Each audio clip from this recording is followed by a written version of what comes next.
Welcome to competitive GK class student. Static GK থেকে এটা তোমাদের দ্বিতীয় ক্লাস।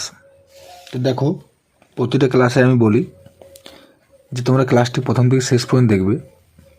এইখানে আমি সেসব কোয়েশ্চেন নিয়ে আলোচনা করব যেগুলো কোনো না কোনো এক্সামে এসছে। তো দেখো, সামনে যেহেতু অনেক এক্সাম আছে, পঞ্চায়েত আছে, মিসেলেনিয়াস আছে, WBCS আছে, তো সেসব এক্সামে তোমাদের এগুলো কাজে লাগবে। তো চলো, বেশি কিছু না বলে ক্লাসটি স্টার্ট করা যাক। আর ক্লাসটির শেষে যদি ক্লাসগুলি ভালো লেগে থাকে তাহলে ভিডিওটি লাইক এবং চ্যানেলটিকে সাবস্ক্রাইব করে দিও। ওকে, তো চলো দেখো, কোশ্চেন নম্বর 1। কোশ্চেন নম্বর কী বলে দাও যে পাউলকুট উৎসব কোন রাজ্যে পালিত হয়? পাউলকুট উৎসব অপশান কী দাও? Option A Meghalaya, option B Kerala, option C Goa, না অপশান ডি মিজোরাম। তাহলে এই যে পাউলকুট উৎসব কোন রাজ্যে পালিত হয়? না, এটা তোমাদের অ্যান্সার হবে অপশান ডি, মিজোরাম। ওকে, চলো পরের প্রশ্নে আসা যাক। দেখো, কোশ্চেন নম্বর 2। কোশ্চেন নম্বর 2 কী বলে দেখো যে পণ্ডিত যশরাজ কোন ঘরানার শাস্ত্রীয় সঙ্গীতের সাথে যুক্ত? অপশান কী দেখো? Option A Kirana, option C Mewati, option C Patiala, না অপশান ডি আগ্রা। তাহলে পণ্ডিত যশরাজ কোন ঘরানার সঙ্গীতের সাথে যুক্ত? না, এটা তোমাদের অ্যান্সার হবে অপশান বি, মেওয়াতি ঘরানার। ওকে, চলো কোশ্চেন নম্বর 3 দেখো। Question number 3। কোশ্চেন 3 কী বলে দেখো যে চাংসাং নৃত্য পরিবেশিত হয় কোথায়? অপশান দেখো, option A Nagaland, option B Jharkhand, option C Odisha, না অপশান ডি ছত্তিশগড়।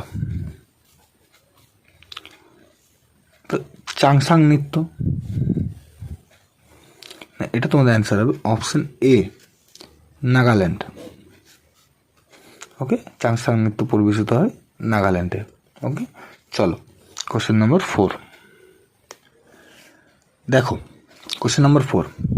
কোশ্চেন 4 কী বলে দেখো যে মণিপুরের ঐতিহ্যবাহী মার্শাল আর্ট কোনটি? মণিপুরের অপশান দেখো, option A Thangta, option B Rangamma, option C Chakyar Koothu, না অপশান ডি সিঙ্গিচাম। তাহলে মণিপুরের ঐতিহ্য মার্শাল আর্ট কোনটি? এটা তোমাদের অ্যান্সার হবে অপশান এ, থাংটা। ওকে, চলো পরের প্রশ্নে দেখো। Question number 5। কোশ্চেন 5 কী বলে দেখো এ প্রাইম মিনিস্টার টু রিমেম্বার উপন্যাসের রচয়িতা হলেন কে? এই প্রাইম মিনিস্টার টু রিমেম্বার, তো দেখো অপশান কী কী আছে? Option A Tavleen Singh, option B Bipin Chandra, option C admiral Sushil Kumar, না অপশান ডি অরুন্ধতী রয়। তাহলে অ্যান্সার কী হবে? A prime minister to remember উপন্যাসের রচয়িতা কে? না, এটা তোমাদের অ্যান্সার হবে option C, admiral Sushil Kumar. Okay, চলো পরের প্রশ্ন দেখো। Question number 6। কোশ্চেন 6 কী বলে দেখো যে ভারতরত্ন পুরস্কার কোন প্রধানমন্ত্রী পেয়েছিলেন? ভারতরত্ন পুরস্কার option A VP Singh, option B Morarji Desai, option C Charan Singh, না অপশান ডি মনমোহন সিং। তা ভারতরত্ন কোন প্রধানমন্ত্রী পেয়েছিলেন এখানের মধ্যে? এটা তোমাদের অ্যান্সার হবে অপশান বি, মোরারজি দেশাই। মোরারজি দেশাই ভারতরত্ন পুরস্কার পেয়েছিলেন। ওকে, চলো পরের প্রশ্ন দেখো। কোশ্চেন নম্বর 7 কী বলে অস্কার পুরস্কার বিতরণী এই অনুষ্ঠান প্রতি বছর কোন দেশে অনুষ্ঠিত হয়?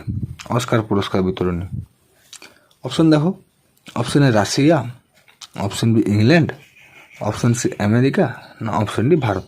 কোনটা অ্যান্সার হবে? না, এটা তোমাদের অ্যান্সার হবে অপশান সি, আমেরিকা। আমেরিকায় অনুষ্ঠিত হয়। ওকে, চলো পরের প্রশ্নে দেখো। কোশ্চেন নম্বর 8 কী বলে দেখো ইউনিসেফের সদর দপ্তর কোথায় অবস্থিত? ইউনিসেফের অপশান কী আছে দাও? Option A Washington, option B Paris, option C Zurich, না অপশন ডি নিউ ইয়র্ক। তো তোমাদের অ্যান্সার কী হবে এটা? না, এটা তোমাদের অ্যান্সার হবে অপশন ডি নিউ ইয়র্ক। ইউনিসেফের সদর দপ্তর নিউ ইয়র্কে অবস্থিত। ওকে, চলো পরের প্রশ্নে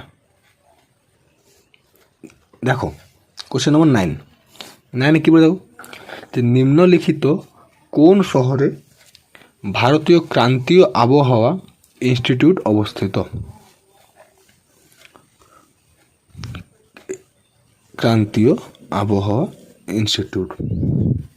ওকে, দেখো অপশন কী কে দেখো। Option A Pune, option B Chennai, option C Mumbai, option D Delhi. তো এটা অ্যান্সার কী হবে তোমাদের?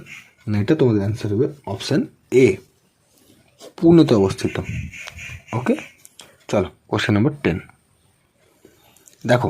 কোশ্চেন নম্বর 10 কী বলেছে দেখো, প্রথম কোন ভরতনাট্যম নৃত্যশিল্পী পদ্মভূষণ পুরস্কার পান? তো দেখো অপশানে কী কী আছে। Option A Hema Malini, option B Yamini Krishnamurthy, option C Vyjayanthimala, না অপশন ডি সোনাল মানসিংহ। তাহলে কোনটা অ্যান্সার হবে? কোন ভারতীয় নৃত্যশিল্পী পদ্মভূষণ বিভূষণ পুরস্কার পান? এটা তোমাদের অ্যান্সার হবে, এক সেকেন্ড, এটা তোমাদের অ্যান্সার হবে অপশন ডি সোনাল মানসিংহ। ওকে, চলো পরের প্রশ্নে দেখো। Question number 11। তো কোশ্চেন 11 শুরু করার আগে আমি তোমাদের বলি যে আমি কিন্তু প্রতিটা class subject wise GK question answer করাই। তো তোমরা চাইলে আগের ক্লাসগুলো দেখে নিতে পারো। আর ক্লাসগুলো শেষে যদি ক্লাসগুলো ভালো লেগে থাকে তাহলে ভিডিওগুলি লাইক এবং চ্যানেলটিকে সাবস্ক্রাইব করে দিও। ওকে, তো চলো দেখো কোশ্চেন নম্বর 11। দেখো 11 কী বলে দেখো, যে মধুবনী শিল্পশৈলী ভারতের কোন রাজ্যের? মধুবনী শিল্পশৈলী। দেখো অপশান কী গেছে। Option A Odisha, option B Andhra Pradesh, option C Bihar, না অপশান ডি মধ্যপ্রদেশ। তো তোমাদের অ্যান্সার কী হবে?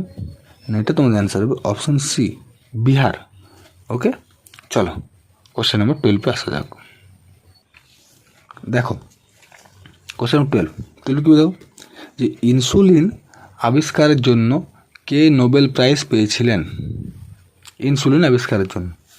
Option A Frederick Banting, option B James Collip, option C I Ibrahim, না অপশান ডি উইলিয়াম অসলার। তাহলে ইনসুলিন আবিষ্কারের জন্য কে নোবেল প্রাইজ পেয়েছিলেন এদের মধ্যে? না, এটা তোমাদের অ্যান্সার হবে অপশান এ ফ্রেডরিক বান্টিং। ওকে, চলো পরের প্রশ্ন দেখো। কোশ্চেন নম্বর 13 তুমি দেখো, বিশ্ব ছাত্র দিবস পালিত হয় কবে? অপশন দেখো। অপশান এ আগস্ট 17-তে, option B October 15, option C September 17, না অপশান ডি ডিসেম্বর 18। তাহলে কোনটা অ্যান্সার হবে? বিশ্ব ছাত্র দিবস কবে পালিত হয়? না, এটা তোমাদের অ্যান্সার হবে অপশান বি অক্টোবর 15। ওকে, 15ই অক্টোবর বিশ্ব ছাত্র দিবস পালিত হয়। ওকে, চলো কোশ্চেন নম্বর 14 দেখো। Question number 14। কোশ্চেন 14-এ কী বলেছে দেখো, ভারতের প্রথম মহাকাশ যাত্রী কে? অপশান কী দেখো। Option A APJ Abdul Kalam, option B Sunita Williams, option C Rakesh Sharma, না অপশান ডি বিক্রম সারাভাই। তাহলে ভারতের প্রথম মহাকাশ যাত্রী কে? না, এটা তোমাদের অ্যান্সার হবে অপশান সি রাকেশ শর্মা। ওকে, চলো পরের প্রশ্ন দেখো। কোশ্চেন নম্বর 15 কী বলে দেখো, কোন বছর ইসরো মার্স অরবিটার মিশন চালু করেছিল? Mars orbiter mission. অপশান কী দেখো। অপশান 2012 সালে, অপশান ডি 2013 সালে, অপশান সি 2014 সালে, না অপশান ডি 2015 সালে। তো তোমাদের অ্যান্সার কী হবে? না, এটা তোমাদের অ্যান্সার হবে অপশান বি 2013 সালে। 2013 সালে ইসরো মার্স অরবিটার মিশন চালু করেছিল। ওকে, তো চলো আজকের মতো এখানেই, পরের ক্লাসে দেখা হচ্ছে।